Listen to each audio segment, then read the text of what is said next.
Hey everybody, so welcome to this session. I'm Aidan Finn, and tonight you're going to be hearing about routing, the virtual cabling of secure Azure networking, or if that's not fun and sexy enough for you, the rip-ride rocket of Azure routing.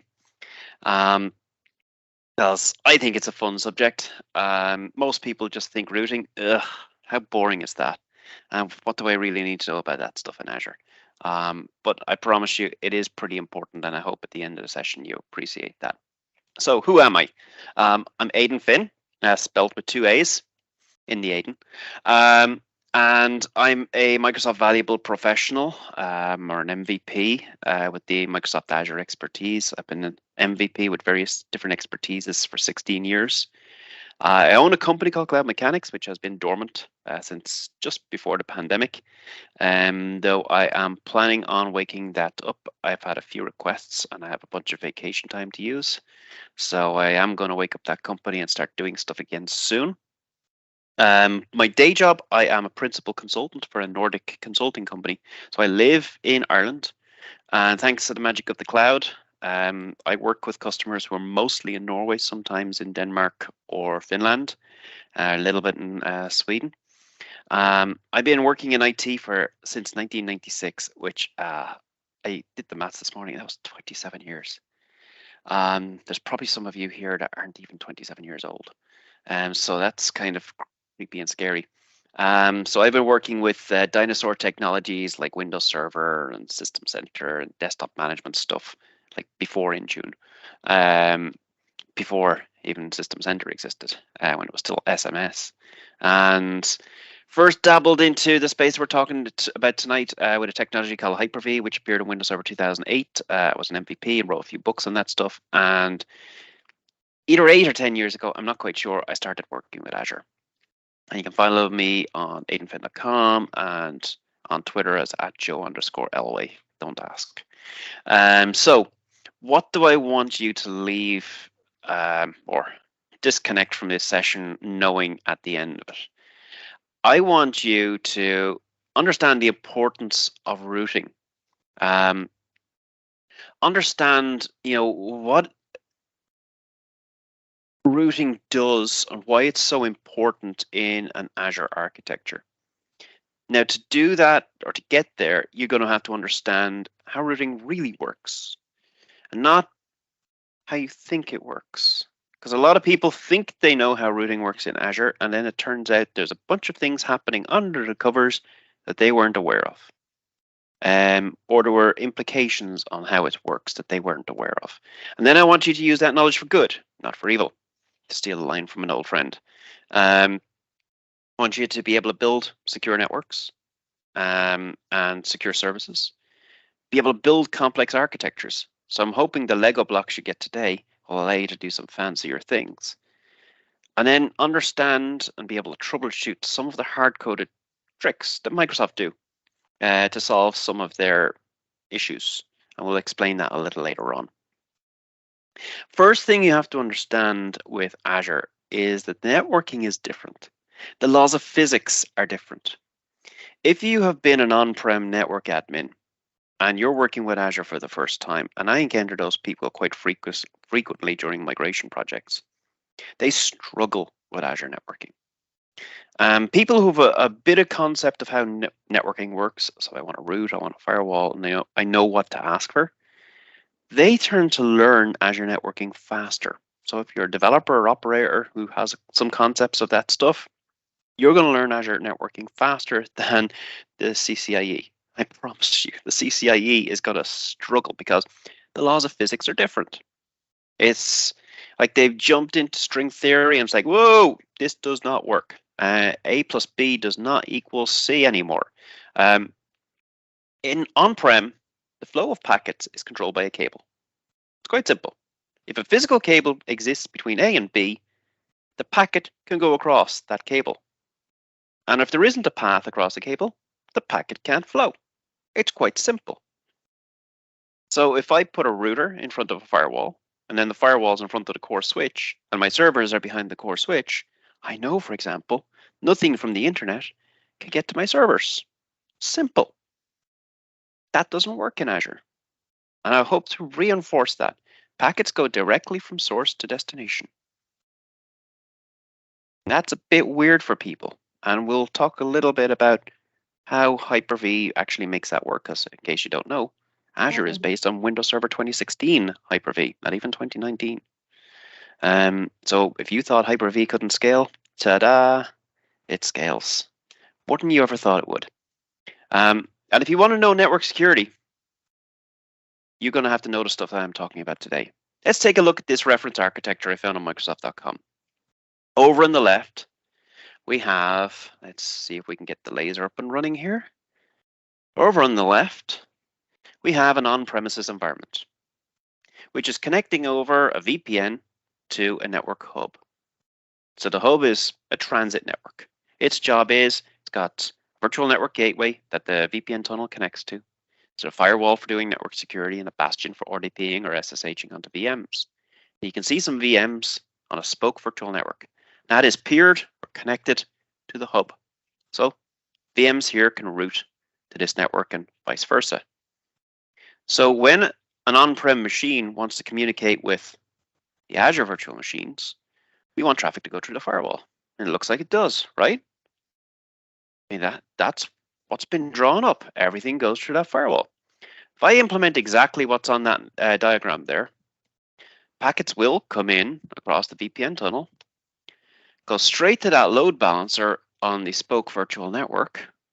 The response will come from one of the virtual machines, go straight to the virtual network gateway, and go across the VPN tunnel. What about that Azure firewall? Never saw the packets once. But Aidan, the diagram said, diagram doesn't matter. Aidan, I implemented the network. I put the Azure Firewall subnet right in the middle. Doesn't matter. Never saw the packets. Let's explain why. In Azure, as I said, it's running Hyper-V and it's running software-defined networks based on a technology called VXLAN. They chose VXLAN. We don't know why exactly, but probably because it's hugely scalable. We have two virtual machines, a source and a destination. By the way, everything in Azure, unless it's a physical server, like some of the VMware hosts or some of the SAP hosts, everything in Azure runs in a VM. Even so-called serverless computing runs in a VM. So an app VM, it could be your VM, it could be a VM in a Microsoft tenant. So for example, an app service doesn't look like there's a VM anywhere, but there's a VM running in a Microsoft tenant. So everything is a VM, a Hyper-V VM. We have a source and a destination. This source wants to send a packet to that destination, okay?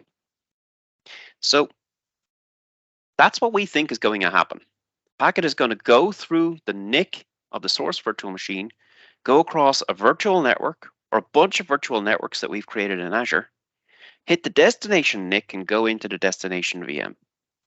Sounds right, right? That's not what happens. In fact, what's going to happen is the packet is going to hit the physical NIC or the virtual NIC of the virtual machine, and that's where the switch port is, the Hyper-V switch port. And the Hyper-V switch port is going to encapsulate that packet. That packet's going from 10.0.1.4 to 10.10.1.4. How many machines do you think in Azure have those addresses? Thousands? Tens of thousands? More? So we need some way of uniquely addressing those on such a big network as Microsoft Azure. And we don't mean a single data center or a single region. I mean the entire world with the, who knows how many Azure regions there are at this point.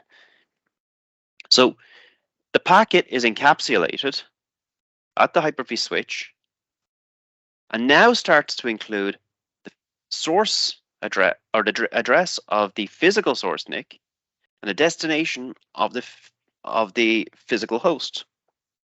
The packet will hit the physical network and travel across that. And that could be in the same row of servers in the same data center, different rows of servers at the same data center. It could be across different data centers, different zones in the region, or even different regions. Doesn't matter. There's something mapping the fact that this port is on this machine, this port is on this machine, and the packet will travel across that physical network using the addresses from the physical NICs, be decapsulated in the Hyper-V switch of the destination host, and then dropped into the NIC of the destination virtual machine. Nowhere did a packet go across a virtual network, because a virtual network does not exist. A virtual network is just a concept of saying these things can talk to these things. There is no cabling, there are no paths. Peering doesn't create some magical virtual cable or anything like that. It is literally a mapping saying these things can route to these things. That's what virtual networks do. So the default route, or the default route from a source to a destination is packet leaves the NIC of the source, appears in the NIC of the destination. Okay. If we want to alter that, so for example, we want the packet to go through a firewall, we need to start customizing the routing. We have to understand how the routing in the network is actually going to work. If you want to start doing some custom site-to-site connections, you're going to have to start understanding the routing and being able to manipulate it. And then there's the fun bit, troubleshooting. A lot of the networks that you're going to be working with will not show you what the actual routes are that are effective. So you're going to have to either figure it out in your head, piece of paper, Microsoft Whiteboard, whatever it is, using the knowledge that I hope you learned today, and be able to figure out what routes actually exist and how packets are flowing from your source to your destinations and back again. So a little bit of theory, some generic routing theory. So this isn't Azure specific. What is a route? A route is a simple instruction. If you want to get to some far off destination, you're going to go this direction. Your next hop is this thing here. And then you're going to get another instruction to get you closer to your destination. That destination is described as a prefix. So we get a prefix as like what's called quad 0, 0.0.0/0, which refers to everywhere. You may refer to a specific subnet, like 10.1.0.0/24, or you may refer to an actual IP address of a specific NIC. So 10.1.1.4/32 would be a specific NIC. That next hop can be an instruction, like go to internet, or drop the packet because we don't want it to go anywhere. We want it to disappear into a black hole and never be seen again. Or it could be an address. Go to this address, and that address will figure out how to get you closer to the destination. A complete journey could be made up of several of those hops. So go to the Dublin router, go to the Oslo router, go to the Sweden router, now go to the networks in Sweden. And once we get to the destination needs a route back. So just because I found my way to the destination, it doesn't mean that the response can make its way back automatically. We need a set of routes. So if I've sent a request off to Stockholm via 3 different routers, Stockholm now needs a route back. Ruined my mojo. So long as prefix match, routing preference, and it's always routing, then it's always DNS.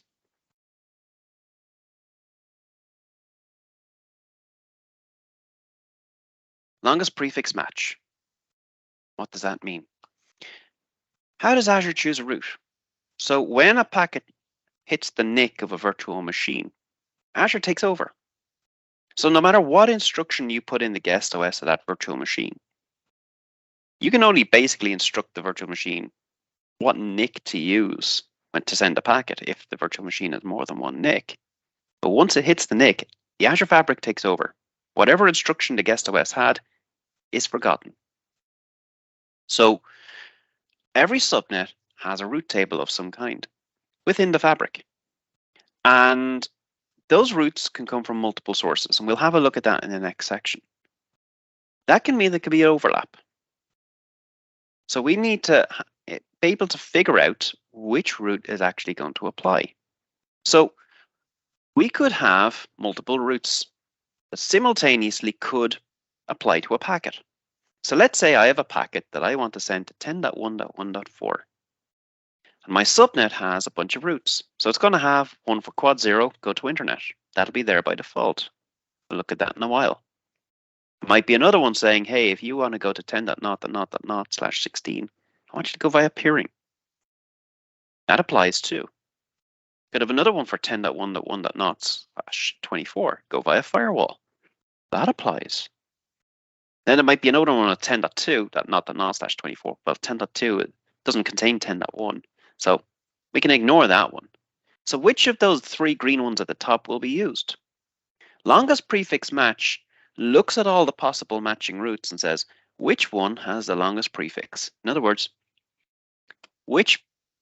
how long is the network address in the IP address or in the prefix? How many bits long? Well, 24 bits is the longest prefix. So that is the route that is actually chosen to get to this destination. It's the best match. So that's the first thing we have to remember. The longest prefix of the suitable routes is chosen. The other ones are ignored. Now we have to deal with the fact that there are 3 sources of route in Azure. Well, possibly 4. But officially there are 3. There's what's in the documentation is referred to as a default route, sometimes called a system route. Border Gateway Protocol, or BGP. And user-defined routes, or UDRs. And I mentioned earlier, Microsoft sometimes hard-code routes to solve their issues. And that can sometimes appear and really throw a spanner into the works because it breaks the algorithm that I'm explaining to you. So the first one is default or system routes. These are routes that are created automatically by Azure when you create or configure a virtual network. So when I create a virtual network, it's going to have a bunch of default routes. When I make changes to that virtual network, like add service endpoints to a subnet or peer that virtual network, more default routes will be added. So here's a virtual network, 2 subnets. I've created it, and it's going to have a bunch of routes in there. Now, we're really only worried with 2 of them, but there's a bunch of other ones for system stuff. There's a default route to say if you wanted to route anywhere inside of that virtual network, whether it's from subnet 1 or subnet 1 to subnet 2 or subnet 2 to subnet 1 or inside subnet 2, we're going to have a default route for the address space of the virtual network. So 10.0.0.0/16. The next top is virtual network. Simple source to destination. Anyone notice it never said anything there about default gateway? Then there's a default route for quad 0. If you want to go anywhere else outside of the other routes, go to internet. Now that includes the internet and the Azure control plane, which is not the internet, but in Azure networking, it's referred to as internet because it's outside of your connected or routed networks. Let's say we peer a virtual network. So we've got 2 simple networks, VNet 1 and VNet 0. We peer them. You'll notice a new route appears in all of the subnets. So in VNet 1, all of the subnets will now have a route saying if you want to get to the address space of VNet 0, go via peering. And in VNet 0, you'll find there's a route saying if you want to get to the address space of VNet 1, go via peering. Now, my diagram has a lovely green arrow between those VNets, but as I said earlier, no wire was created. Peering just extends the direct A to B routing. So if something in subnet A in VNet 1 wants to talk to subnet 1 in VNet 0, the packet will literally go straight from the source to the destination. All we've done with peering is extended the port mapping that's being done by the software-defined network. So we've basically said, hey, you're not just allowed to connect inside VNet 1, you're now allowed to connect to VNet 1 and VNet 0. So the packets will be copied over the physical network directly from source to destination. The second source is BGP. Border Gateway Protocol. Anyone who studied this in a CCIE exam or college or whatever suddenly just had a shiver down their spine. Nasty, nasty stuff potentially, but we don't really need to know an awful lot about that normally. Here's the thing about BGP. It's a route sharing mechanism.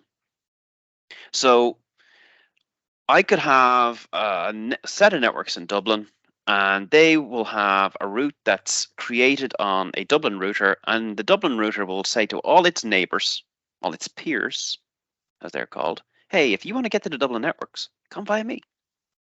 And one of its peers might be the Oslo router. And it's going, if I want to get to the Dublin networks, I go via the Dublin router. Well, I'm going to share that knowledge too. So if you want to get to the Dublin networks, come via me. Now the Oslo networks go, right, I want to talk to something in Dublin. I've just been told to send a packet to the Oslo router, and I don't need to worry about the rest of the journey. And this is the guts of the internet. It's how the internet works. Don't need to know how to get to the final destination. I just need to know how to make the first step in the journey. My packet will find its way somehow. That's what the internet was designed to do. So if there's failures, alternative routes will be found. We typically associate BGP with the internet, but in the Azure world, we associate it with VPN, where it's an option. We could also do static routes, express route where it's required, or express route if you're American. Or if you're doing VPN or SD-WAN using network virtual appliances or NVAs, you might be using BGP there as well.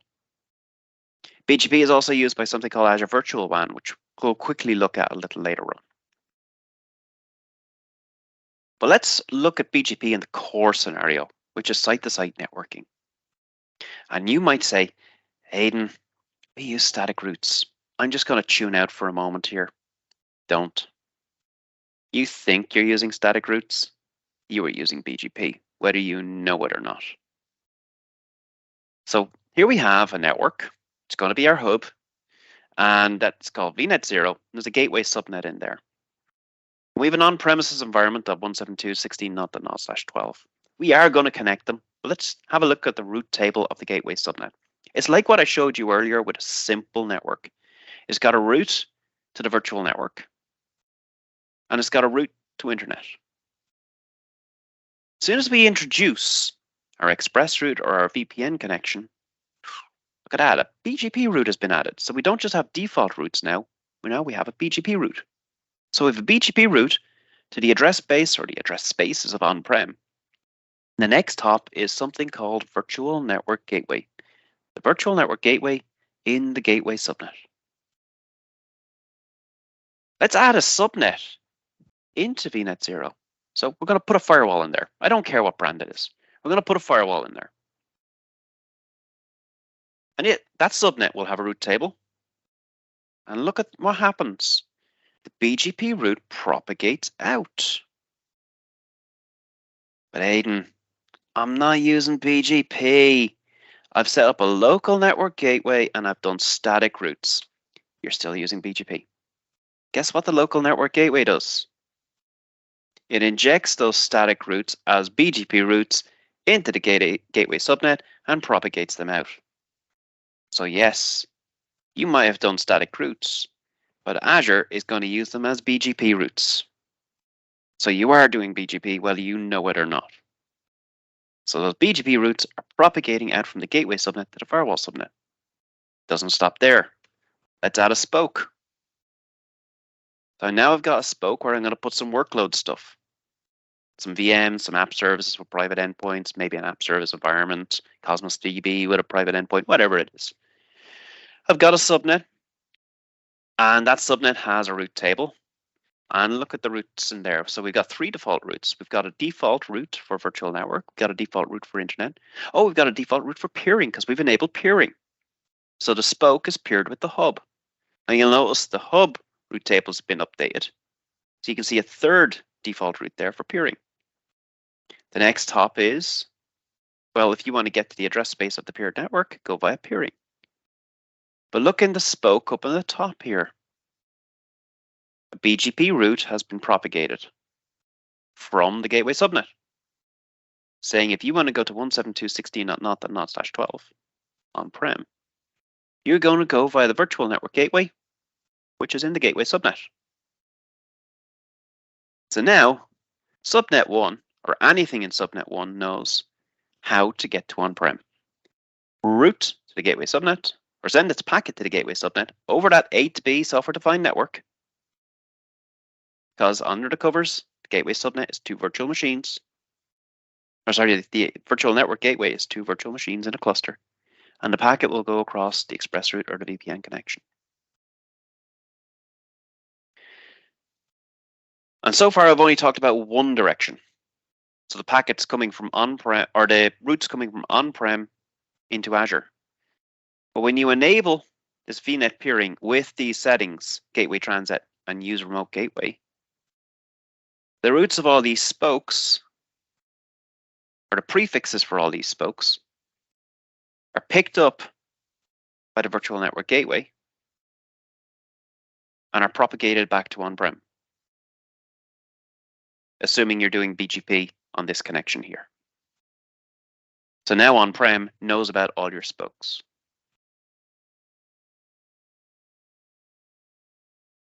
Remember, routing must work in 2 directions. If you're using third-party appliances instead of the virtual network gateway, so you're doing VPN with a Cisco router, or you're doing SD-WAN or something like that, those appliances may be doing BGP, and realistic, they probably are. If you're going to that length, you probably are doing BGP.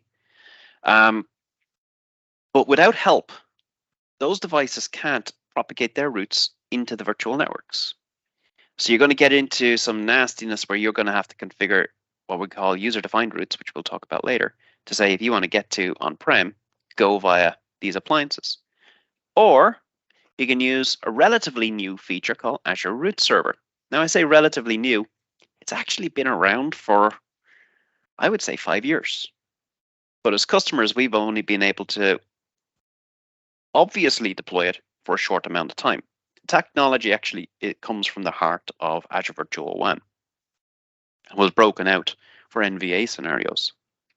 So what we can do is we can deploy our third-party appliance as a VPN appliance. And then we put Azure Route Server behind it, and we pair them using BGP. Very, very simple configuration in the Azure Route Server device or appliance.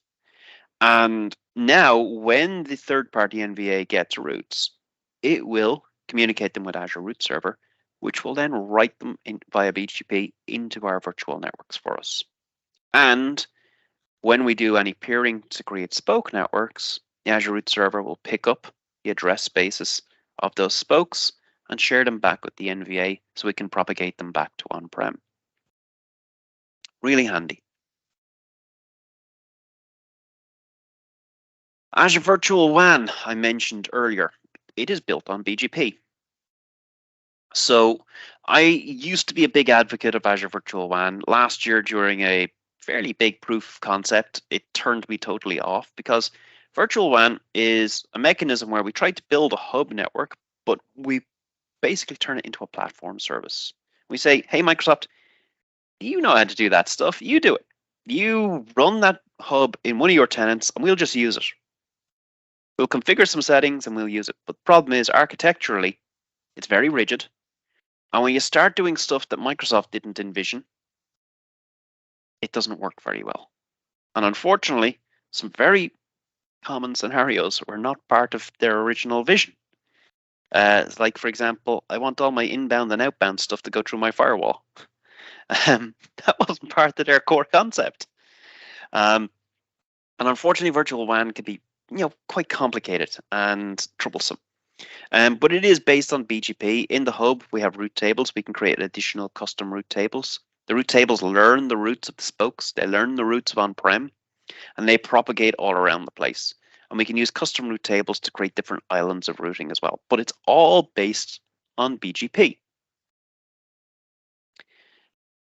Now, we talked about route preference. We said there were 3 sources of routes. The first one was default. The second one was BGP. We'll look at the third one, user-defined routes, in a moment. Route preference is basically a mechanism where we say, if we have 2 routes with identical destinations or prefixes, we want to automatically turn off the lowest priority one or the lowest priority ones. So in this case, BGP is higher priority or higher preference than default because somebody somewhere created a route. And that's better than something that the system created normally. So if I have two routes to not, slash not, one's going via internet and comes from default, and I have another one to quad 0 that says, hey, you're going via this appliance. That comes from BGP.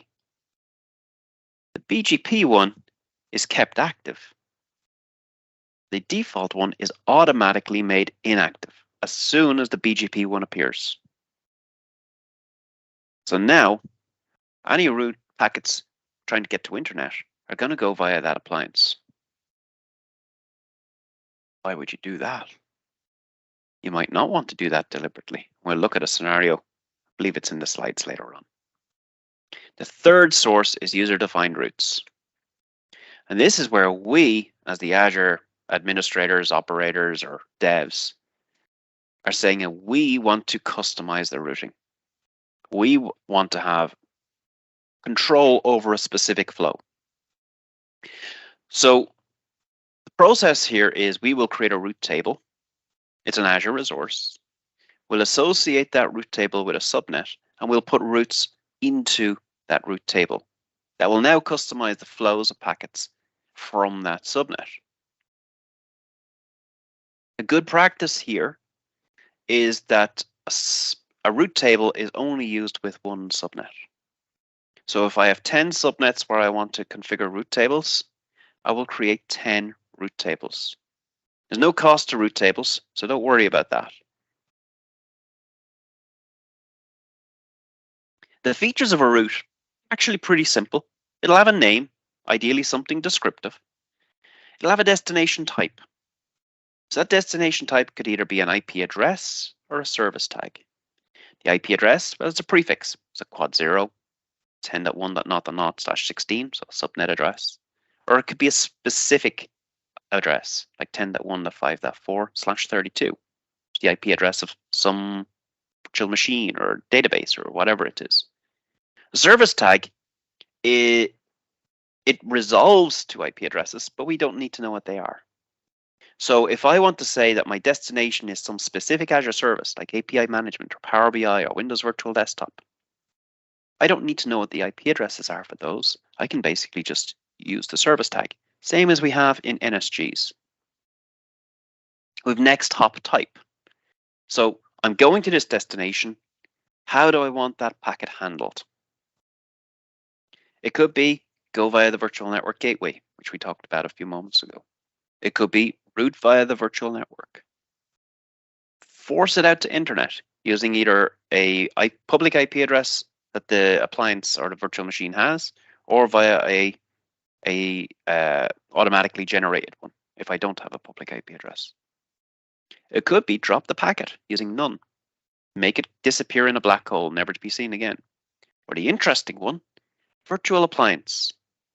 And when I select virtual appliance, I'll put in the IP address of the virtual appliance. Now, if the virtual appliance has multiple IP addresses, I'll pick the one that I want. So for example, it might be the backend IP address of a firewall. Let's have a look at where we would use a UDR, or a user-defined route. So we have our hub and spoke from earlier, but we've put in a little bit more detail. So I now have a firewall that has an IP address of 10.0.1.4. And I want traffic from subnet 1 when it's going to either internet, other spokes, or on-prem. My desire is for that traffic to go through the firewall. So I'm going to start introducing micro-segmentation. So I'm going to have my firewall inspecting all traffic leaving my virtual network. And it will also inspect traffic going between my virtual networks, going to on-prem, coming from on-prem, and going to and from the internet. So really taking advantage of that firewall. Let's have a look at our routes that we saw earlier. We have the default routes. So the default routes for the virtual network. Any traffic inside the virtual network will stay inside the virtual network. I have a default route for internet. So right now, something in subnet 1 wants to talk to internet, it just goes straight to the internet. Doesn't go near my firewall. That's interesting, isn't it? My firewall's drawn right there, appearing right there, Aidan. Surely the packets go there because I drew it this way. Never told Azure to do that, did you? Azure doesn't know what you're up to. You might not want that flow to happen. You haven't told Azure to force traffic to the internet to go via the firewall. We've got a default route saying if you want to get to this address space, the hub, you go via peering. That's fair enough, because if you're designing a hub correctly, you're not putting any services in there. You're putting in transit stuff. It's like the core rack of a data center. It's got my routers, my virtual network gateways, it's got my firewall. It might have an Azure Bastion. Well, that's it. Don't put a file server in there because it's a shared service. Don't put your domain controllers in there because it's a shared service. They go in spokes. Quite simple, folks. And we have this BGP route, 172.16.0.0/12. If you want to get to there, go via virtual network gateway. So packets trying to get to on-prem are going from subnet 1 straight to the gateway subnet, ignoring the firewall, using that A to B mechanism that I talked about earlier. We want to customize that. So we're going to add a user-defined route to subnet 1. You want to go to quad 0, go via my virtual appliance of 10.0.1.4. And we can see something else happened here. Because we've introduced a route that has a matching prefix to a lower priority route, we can see the user-defined route has deactivated the default route to quad 0.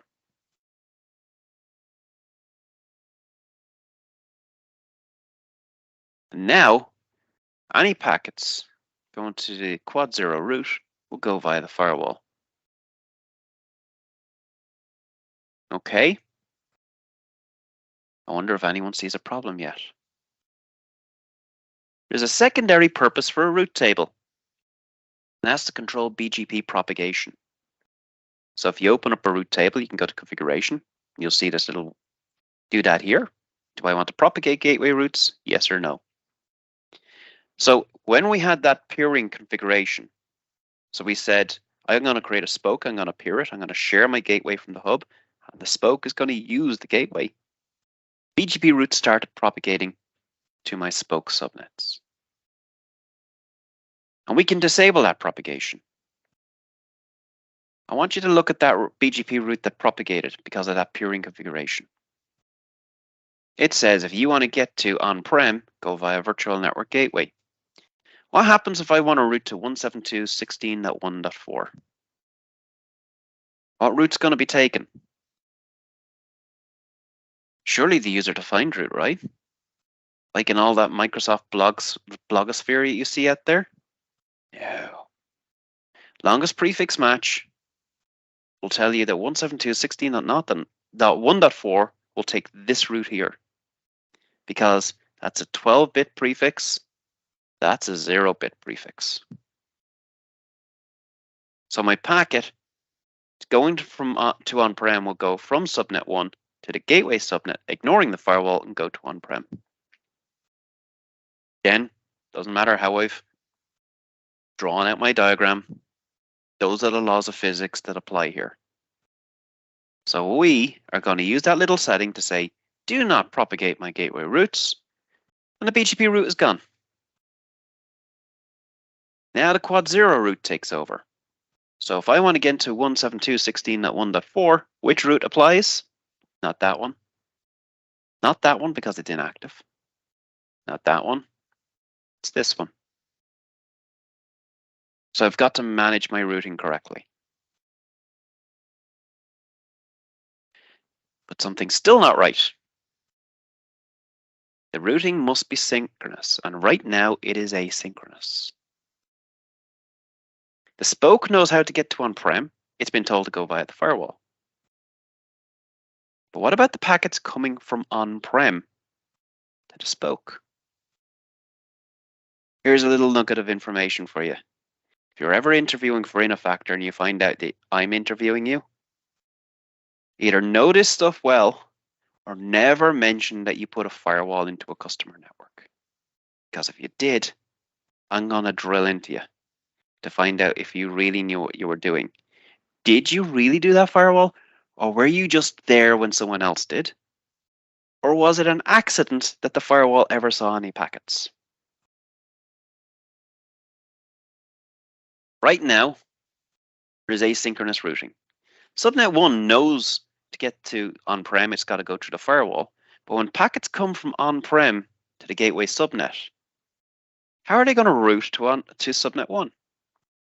Let's have a look at the routes in the gateway subnet.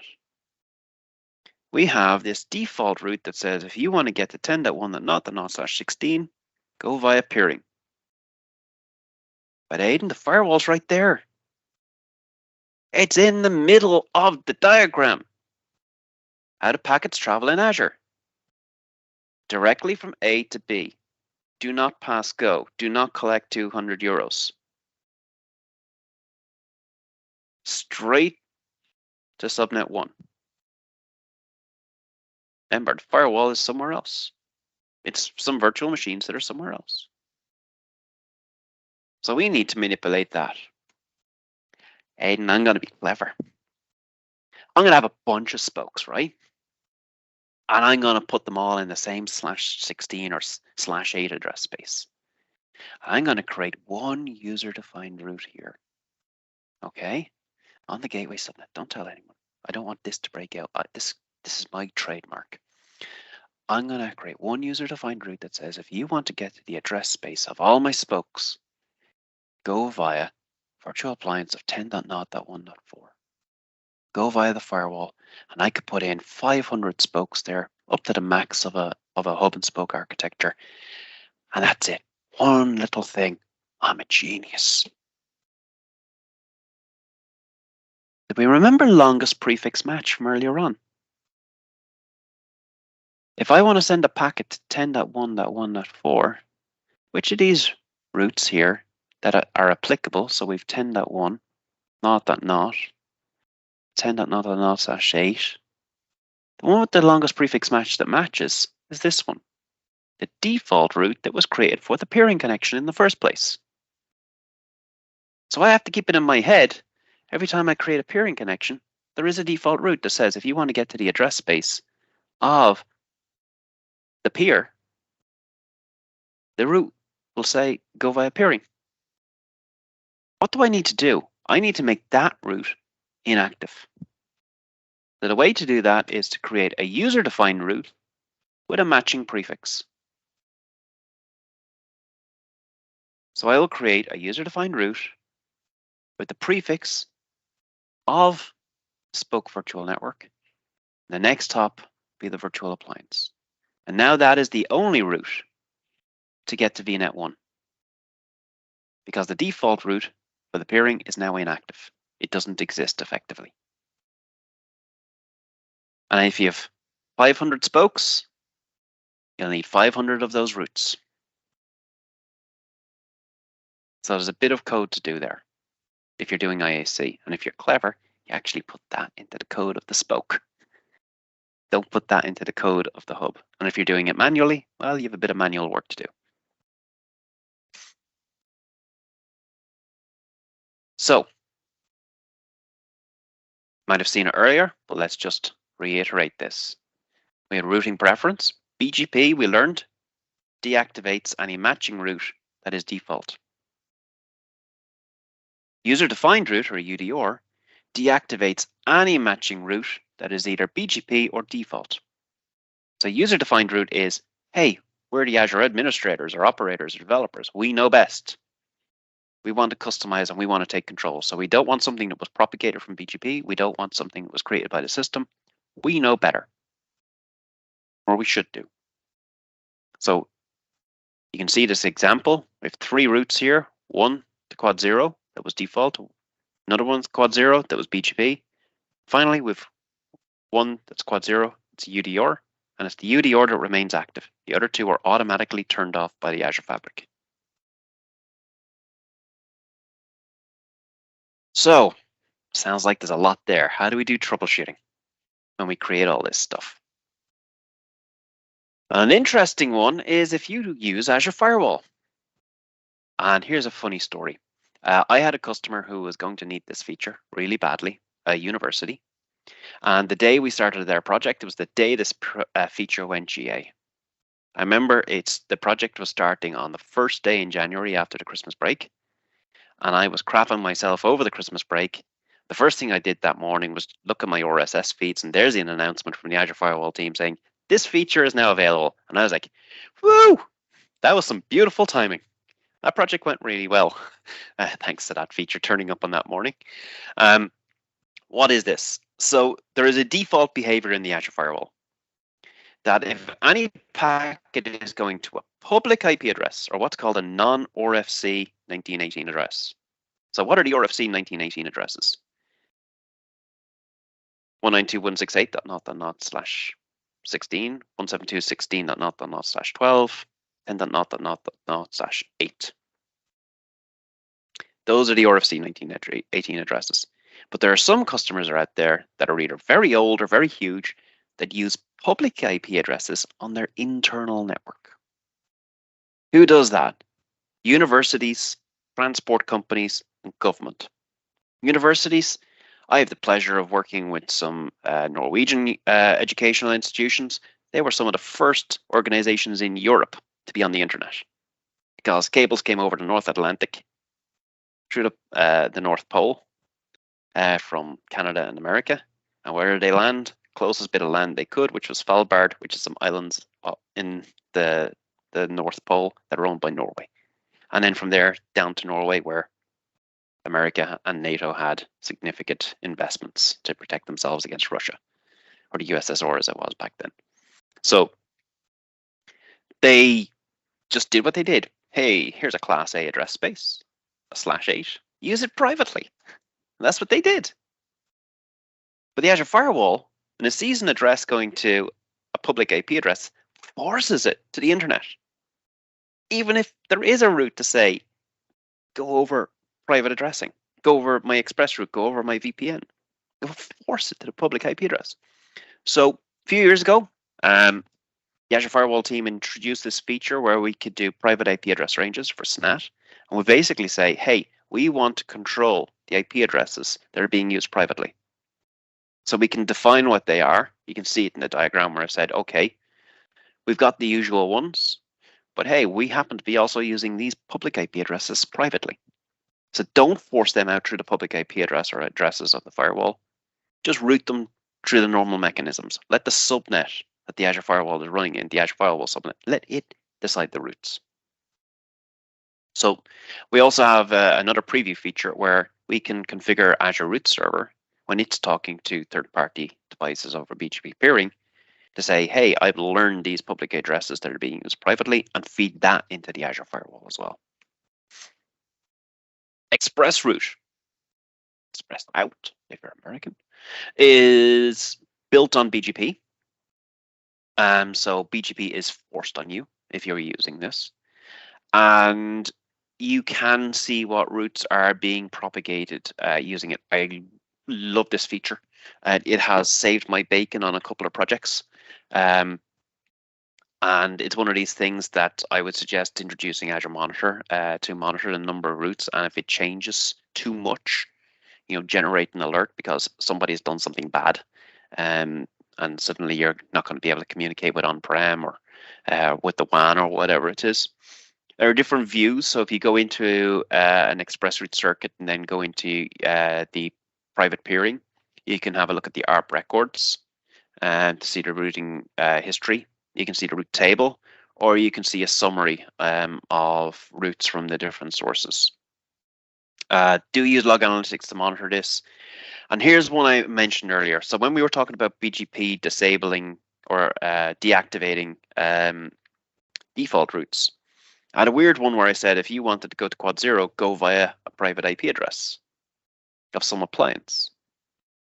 And you will find that many express route circuits will propagate that route and break things for you. So I have seen application gateways receiving that route and suddenly breaking, because application gateways need to be able to route quad 0 directly to internet for the Azure control plane to work. And obviously, if they're servicing internet clients, they need to go back to the internet.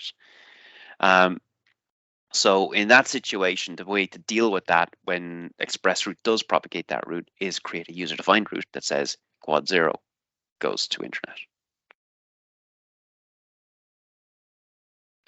Effective routes is the most valuable tool you will have if you're working with virtual machines. If you're in a migration scenario, you're probably dealing with virtual machines. That's every migration project I've dealt with. The target has been virtual machines, and then sometime later there'll be optimization to move to paths where possible. But usually there's a lot of legacy workloads, and they're staying on virtual machines because that's what the third-party vendors support. Effective routes is cool because what it allows you to do is go to the NIC of a running virtual machine. It has to be running. And you go down to help effective routes, and it takes a moment or two for this screen to load. And it will show you all the routes for that subnet. So you know all those tables I've been showing you in the PowerPoints? That's basically what appears here. So you can see the default route for virtual network, default route for VNet peering. You can see, oh, it was a default route going to internet, but a user-defined route has kicked in and deactivated the default route to internet. Instead, we're going to a virtual appliance of 10.1.1.4. And it even tells us the name of the route from the route table that actually caused that to happen. This is awesome, but it only works with a running virtual machine. I cannot do this for PaaS resources. I cannot do this for subnets. So for example, if I have an app service environment, can't do this. If I have a SQL managed instance and the subnet is delegated and dedicated to that SQL managed instance, I can't just go to the subnet and see the effective routes. I can tell you that every time I meet the Azure networking people, I demand this feature. I'm not the only one. And I know there's another guy, Irish MVP called Joe Carlisle, who was frequently asked for this feature as well. I sat in a meeting with about 15 networking program managers back during the MVP Summit back in March. It was me and them, and I demanded this feature. And they know we want this feature. The problem is they describe it as a hard computer science issue because it's one of these things where we're crossing the boundary from customer tenant into Microsoft tenant and starting to get stuff that we shouldn't be getting access to. But yeah, we'll keep at them. A trick I have found that sometimes works is, let's say I have a hub and I'm trying to figure out why my packets are not getting from my source to from on-prem to a spoke. I can create a virtual network temporarily in my hub. I put a virtual machine in there. And as long as it's accepting BGP routes, so I haven't turned off BGP route propagation to that subnet using a route table, I will see all the same routes as the gateway subnet. In theory, unless Microsoft are writing hard-coded routes into the gateway subnet, which some of you might have happening right now if you're using private endpoint and have been using private endpoint for, say, more than a year. You probably do have hard-coded routes in your gateway subnet. Ping and trace route. If you've been doing any sort of network troubleshooting over the years, ping and trace route are probably the first things you go to. How useful are they in Azure? Yeah, not much. What do you do with ping? You ping your default gateway. Remember when I talked about how a packet gets from a source to the destination? Did I mention anything about a default gateway? No. What did I say? The packet goes directly from the source to the destination through the magic of the Azure Fabric. Have you tried to ping the default gateway of a subnet in Azure? What happens? Nothing. Time's out. It doesn't exist. What's the purpose of the default gateway? It's to keep Microsoft Windows and Linux from going. That's literally it. just so they know they have to get stuff out in that NIC. That's it. That's the purpose of it. It's to stop the guest OS from blowing up. Because it would. So the default gateway doesn't exist. You really have to start getting into the habit of doing is end-to-end testing and understanding that packets get from A to B by default. And the only way you change that is using a user-defined route or a BGP route. Network Watcher has a couple of tools that we can use in routing troubleshooting. The first one is called Nextop, which works with virtual machines. We're seeing a trend here. Troubleshooting tools are very focused around virtual machines and not so much around PaaS. And if you're working on a project like I am at the moment, where it's like, okay, we put all the stuff in the virtual machines, and then after that, it's PaaS all the way. A lot of PaaS, a lot of private endpoint and app service environments and stuff like that. And troubleshooting routing means I got to use the noggin. I have to understand longest prefix match and where the subnets come from, or the routes come from, and how they're prioritized and deactivated. So with Nextop, with a virtual machine, I can run that and it will tell me, okay, if you want to get to X, here's the route you're actually going to take and where it's getting that route from. Then we've connection troubleshoot. So this is where, again, using a virtual machine, I can inject a packet or a sequence of packets into a source, send them off to a destination, and it will tell me if that succeeds, and then it will draw out a map of how the packets got there and back. Except it's not good at doing the there and back bit. And there are scenarios where it will tell you, yes, the connection was made. The connection wasn't made. So I had one of those a few weeks ago, where there was a problem with a site-to-site VPN, and there was Azure services that were trying to connect to on-premises Elasticsearch databases. And the developers were saying the connections were failing. I went into connection troubleshoot. It said, yes, it's succeeding. The problem, though, is on-prem. There's a problem there. All of the site-to-site VPN stuff is fine. I was like, okay. So what I actually tweaked was, there's a problem here. Connection troubleshoot, when it's dealing with on-prem, doesn't actually have the ability to see the packet on-prem. It just looks for a response. And the response was coming back from the Azure firewall, which was the next top. And the response from the Azure firewall was, go away, there's no rule. We're blocking the traffic. And that came back as a friendly HTTP 200. A connection troubleshoot saw the friendly HTTP 200, which is a connection, and said, connection was made. It didn't know how to read the text in the Azure firewall message saying, please feck off. It just saw the 200 and went, connection was made. And you'll see the same thing if you do a net or a test net connection or whatever. You'll see the exact same thing. You'll get that with SQL on TCP 1433. You'll get that with HTTP, and you get it with HTTPS. A friendly, no, you're not allowed to connect there. There is no rule to allow you, but it comes in a response that looks like a connection was made. So these are the three most important things you need to use when you are troubleshooting routing. A whiteboard or a piece of paper. Draw out the networks, the subnets, the routes that actually exist. Use NSG flow logs. NSG flow logs are more than just, it was allowed or denied. It's the fact the packet existed at that point at all.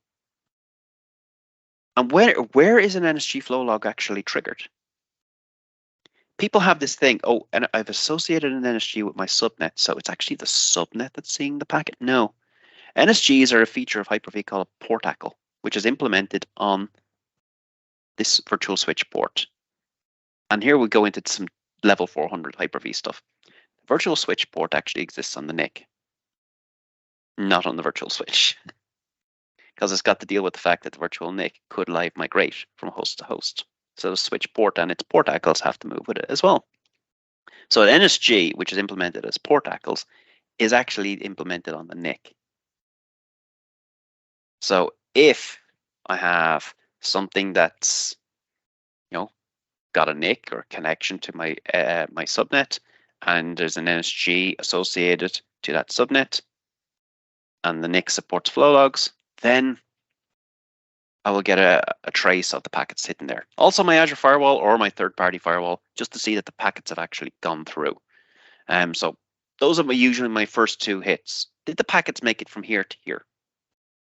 And if they did, well, I know something's right. And then finally, knowledge. Using the information I've just shared with you. Get that into your head, practice it, play with it in a lab, see the effects of it, and get comfortable with it and start being able to replay it so you can use the trace information from the logs, use your knowledge of how the stuff is actually generated, draw it out on a piece of paper or a whiteboard. And that's how you actually figure this stuff out. Now, I mentioned Microsoft sometimes cheat. And a past example of this was private endpoints. So if you were using private endpoints before, say, roughly a year ago, there's a chance that, well, no, it definitely happened. When you created a private endpoint in a spoke, the private endpoint team hard-coded a route in the gateway subnet, similar to the peering route, which basically said if you wanted to get to the IP address of the private endpoint, go via peering.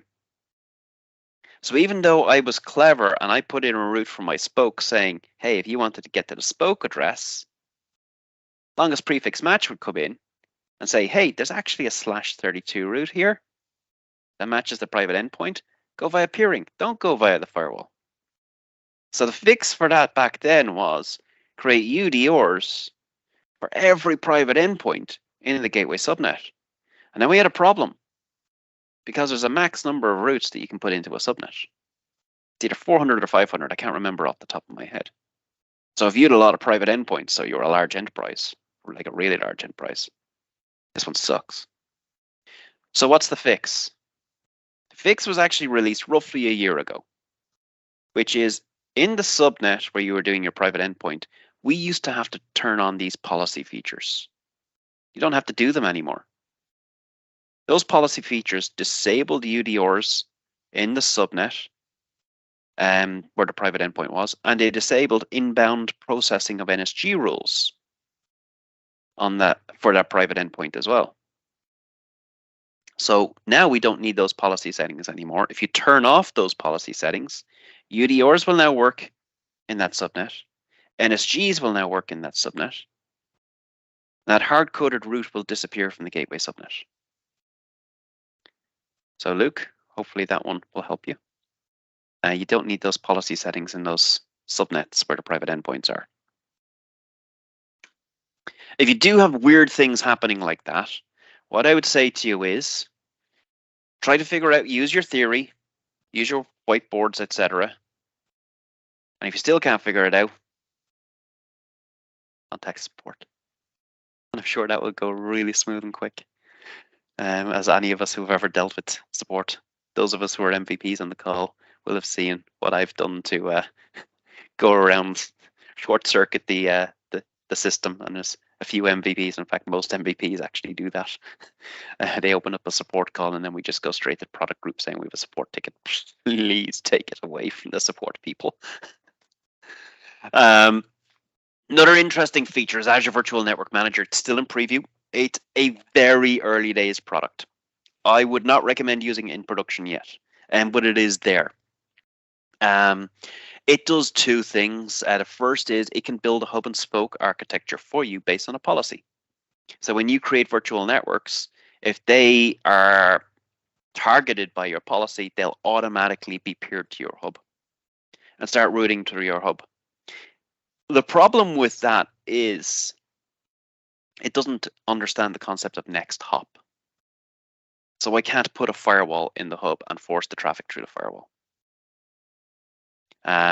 So it's early days. I believe that is on the backlog and it's something they will be fixing. The other interesting thing that AVNM does is it allows us to create, and I wish they came up with better terminology for this. So I'm going to use the under the covers terminology. It allows us to create Hyper-V portacles. So remember I said NSG rules are actually Hyper-V portacles. They're processed on the NIC, the switch port of the virtual machine. We can create these using a policy from AVNM, these port tackles, but they're not NSG rules. They're actually implemented before NSG rules or processed before NSG rules. So this allows us to create rules as a policy. So let's say I have a third-party system management solution that needs ports to be open inbound to machines. Bad idea. Or I have, self-hosted DevOps agents or GitHub runners, and I want to open up ports to all my NSG or through all my NSGs. And instead of doing that one NSG at a time, and I did that in July, and that wasn't fun. Let's create a simple policy that says everything that it's in this space, some dynamic query, just automatically open up these ports from this source to that destination, and it will just automatically happen. That one would be really cool. But this technology is still in preview, and if you have a lot of subscriptions with virtual networks in them, this can actually end up being really expensive, more expensive than your firewalls. So it's something to look at, but I think it's still very early days for it. So wrapping up, remember my 10 commandments? Well, there's 3. Longest prefix match. If there's multiple routes that could apply to my destination, the one with the longest network address, the /24, the /8, that bit, that's the one that wins. Routing preference. If I introduce a UDR, it will beat any matching BGP or default routes. If I introduce a BGP route, it will deactivate any matching default routes. And there's default routes, which are always there and are automatically created or removed by Azure when we configure a virtual network. And then finally, it's always routing. If something goes wrong, it's routing. Then it's DNS. And I started working on my DNS presentation earlier today. So that's it. Audun has one. Do you have any general guidelines, recommendations for customers which are heavily relying on Azure Virtual WAN and Virtual Hub for their routing today? Oh boy, Audun. Yeah, I fell into that trap, and I probably led some people into that trap too. I don't have any good guidelines for you at the moment, Audun.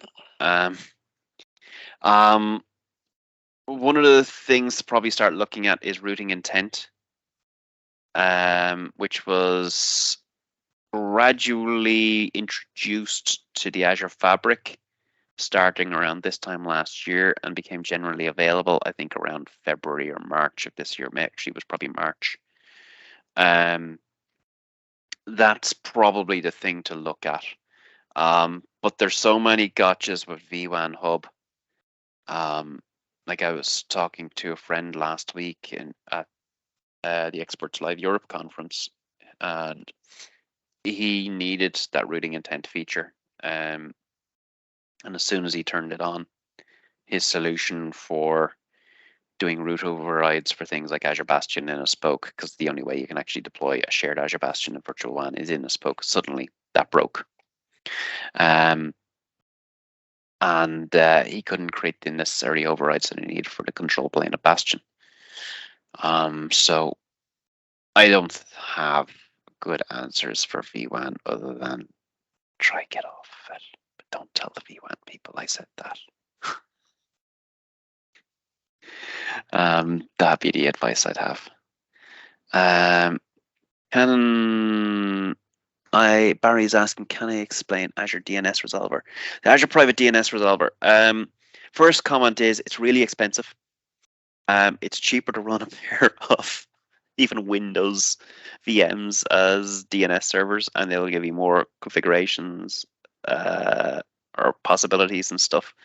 DNS Resolver is an attempt to replace DNS servers. The idea is that if you need to be able to resolve on-prem addresses, we can create forwarders that send packets across site-to-site VPN or ExpressRoute. Or if I want to centrally control the association of private DNS zones, So it can scale out the implementation of private endpoint across many spoke virtual networks or virtual networks. Then you can have your private DNS zones, associate them to a single virtual network, and the private DNS resolver would be in that virtual network and be able to forward to those private DNS zones, and would also be able to forward to Azure to resolve internet names. So your clients don't need to resolve internet names. You don't need to run DNS proxies or anything like that. It has two, what are the terms again? Two resolvers. It has an inbound resolver, which is you're asking private DNS resolver to resolve names from Azure DNS. And then there's an outbound resolver where it will basically deal with a forwarder scenario where it'll go, right, I am forwarding to on-prem. So it requires two subnets for that scenario. And every forwarding resolver you need now requires additional subnets. And there's a cost to that as well. The thing clocks in at nearly, I think, around 380 euros a month for the basic configuration. So that's quite expensive. You look at a pair of B2S virtual machines running Windows even, where you're paying for the Windows cost. That would be half that price, if not a quarter of the price, if you start looking at things like reserved instances and hybrid use benefit and stuff like that. We have a customer who's, got this, we want to do PaaS only type attitude. And every customer, goes down that mindset at some point. And you eventually realize, sometimes VMs are just better. There are certain things they're just better at. And there's some interesting weird scenarios, especially when you start getting into DDoS and stuff, where you start realizing application servers are probably better off being VMs rather than being PaaS services. Charbel is asking about root server. Is the root server being used for NVA scenarios only? Yes. Now, there's an interesting thing there, Charbel. Anyone who's interested in Azure routing should follow a guy. If you search for Cloud Trooper Azure networking, you'll find this Microsoft Fast Track engineer. And he is probably the smartest guy in Europe, maybe the smartest public-facing person in the world about Azure networking. He gets to do some extreme stuff, and he's on a series of blog posts where he's using Azure Root Server in weird and wonderful ways. So stuff I would never do, but he really pushes his knowledge out there. Christopher's just shared the link. Yeah. So thank you. He has some clever stuff, and he goes into all sorts of interesting areas, like how can I play with ExpressRoute without having a circuit? So there's things you can do between AWS and Azure using Megaport. So he's blogged about that stuff, and he gets mad into some of the routing stuff where your brain just goes, ugh! And if you thought my session was bad enough, wait till you start reading his stuff. Yeah. I think Luke knew what I was talking about with VMs and DDoS. Gateway load balancer. Then there's Michael. So Michael Durkin, another MVP, tendency to try do everything with PaaS because it's cooler, and the impression is there's less overhead and management overhead. Yeah, and that can be the case. And there's weird scenarios where you just want the performance, or you need some of the security features. And in that case, VMs are the only option. Even a weird one, like when you think Azure Kubernetes Service, people always think, oh, PaaS. It's actually, no, it's IaaS. It's incredibly complicated IaaS. And it's not my bag of eggs at all. But I know enough about AKS to be scared of it. And I was in a scenario recently where I was like, okay, the customer needs to go down some containerization route that's got orchestration. What are they going to go, AKS Or are they going to go Azure Container Apps? And Azure Container Apps is like, seems like the perfect one because this is where they've taken AKS and made it a true PaaS service. But then we looked at the pricing options. Like this customer is running really small microservices, really small services, 100 of them across 4 fairly small virtual machines. And you'd be amazed at the business they've got from these 100 tiny processes. It's a very well-known business if you work in a certain sector in Europe and or even America. And we looked at the pricing of the Azure Container Apps, and Azure Container Apps is like, right, your application is going to consume an entire core. And we were like, no, this is like a fraction of core right now. And it looks like we either keep it the way it is on VMs or we go down AKS. And AKS probably is too much for them because this is a developer-driven company and they don't want to be dealing with all that IS stuff. We just want to keep it simple. So, yeah. Sometimes simple, and believe it or not, the scenario I walked you through with the hub and spoke is keeping it simple. It's how I design, it's how I deliver hub and spoke. It keeps it very simple. There's not much to it. There's a UDR on the spokes. That means everything leaving the spoke has to go through the firewall. Doesn't matter if it's going north, south, east, west. And then when you put the route on the gateway subnet for each spoke, that means everything coming in from on-prem has to go through the firewall. As long as you don't have those policy settings for private endpoint. And it just works. Thanks, Michael. That's it. I think we'll wrap up because I've run late and my throat's going dry. Yeah.